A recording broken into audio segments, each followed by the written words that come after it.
Canada has the longest coastline in the world. Ocean Networks Canada operates underwater observatories on the Pacific, Atlantic, and Arctic coast of Canada. More than 12,000 sensors provide globally accessible live and long-time series information on how the ocean is changing. Ocean Networks Canada is delivering the data needed to advance scientific knowledge and to help make the informed decisions that will shape the future of our planet.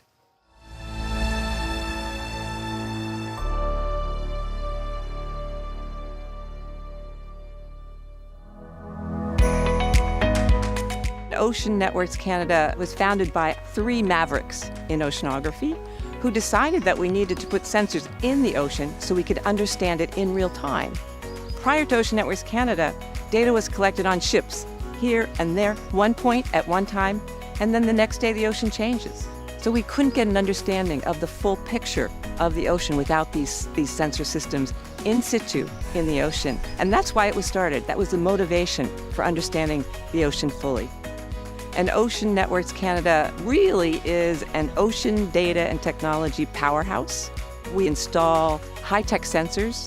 We're now operating over 12,000 of those sensors that deliver data in real time, and it's available over the internet to anyone in the world. And so we deliver this incredible technology with this team of engineers, scientists, technicians, data people, GIS people who work together to make that happen. And for those who don't know, it's harder to put sensors in the ocean than in space. We operate major ocean infrastructure, really based on sensors that observe the ocean and observe everything in the ocean. Some people think about only whales and water.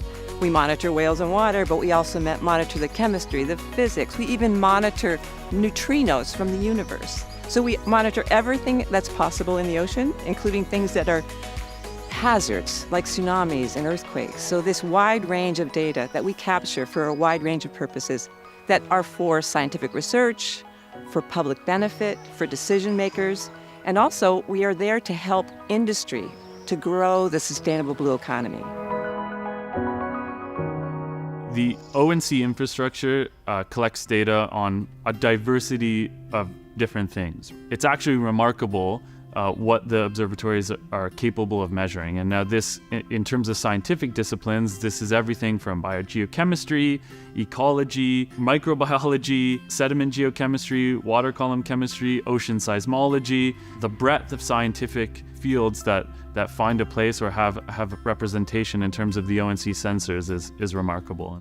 ONC has a variety of different ocean monitoring infrastructure and instrumentation that is in situ in the ocean environment. Primarily, this takes the form of 2 cabled observatories, one in the Northeast Pacific Ocean.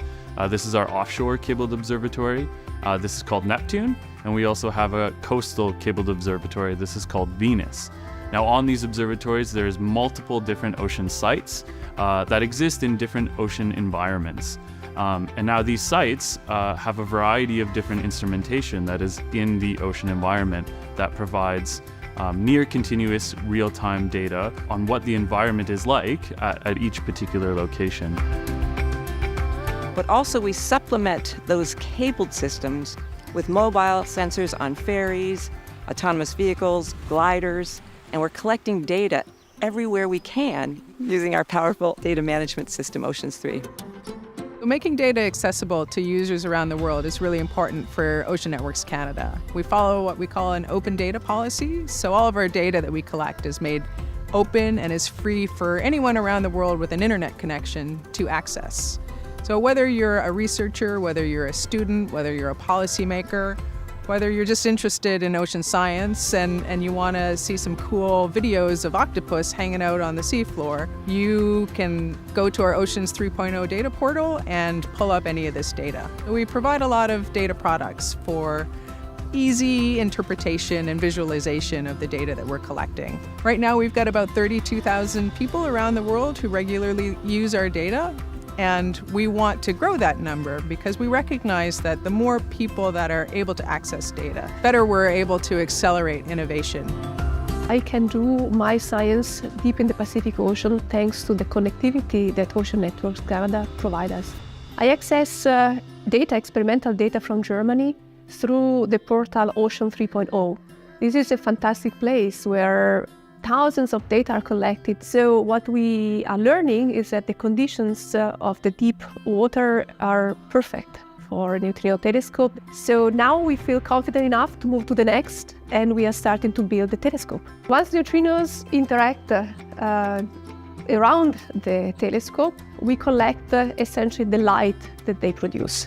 Now with this light, we will be able to understand where the neutrino are coming from. It could be a galaxy, or maybe it could be something completely new, something that we haven't discovered yet. We have been working with Indigenous community partners in really meaningful ways, so that not only do we transfer technology so they capture their own ocean data, but then we help them use it for their own purposes. Ocean Networks Canada are leaders in Indigenous engagement. We've been recognized internationally, and we're constantly building our own developments. We're constantly listening to new elders and ensuring that we're always on the right foot in our partnerships. Indigenous communities are on the front lines of ocean observation. They know firsthand the changes in their climate, and they've been sustaining their communities for thousands of years. So who better to work with who has that insight? That knowledge is key to our ocean data.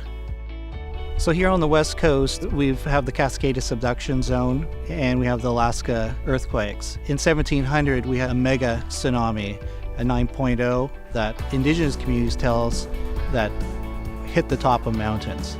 So we need to understand those scenarios. How did that wave interact with our coastlines? How did it change direction? How did it build up inlets? Having that input as far back as 1700 to now gave us that whole story to understand that we were right on track with our data. Indigenous are going to be a powerhouse in ocean data in the future. We're already seeing it with our community-led projects, and there's just so much more to come.